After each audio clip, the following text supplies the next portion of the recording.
આ પ્રસંગ 2010નો છે અને દિલ્હીનો છે. સાંજે સંસ્થાકીય મિટિંગ હતી. એમાં સૌથી પહેલાં પ્રમુખ સ્વામી મહારાજ આવીને વિરાજી ગયા.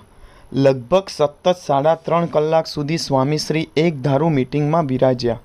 મિટિંગ પૂરી થયા પછી ટ્રસ્ટીઓને છેલ્લે પ્રસાદ આપ્યા પછી સ્વામીશ્રી રૂમમાં પધાર્યા. ત્યારે સંતોએ વિનંતી કરી કે આપ આરામ કરો.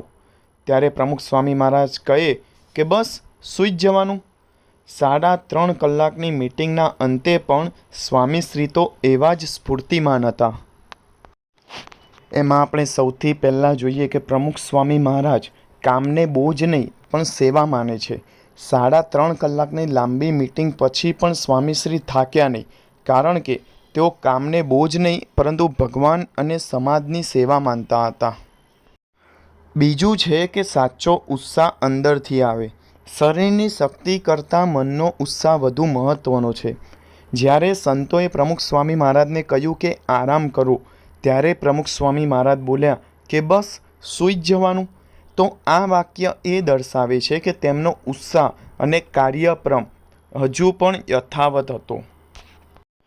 પછી આવે છે કે લીડર સૌથી છેલ્લે પોતાનો વિચાર કરે.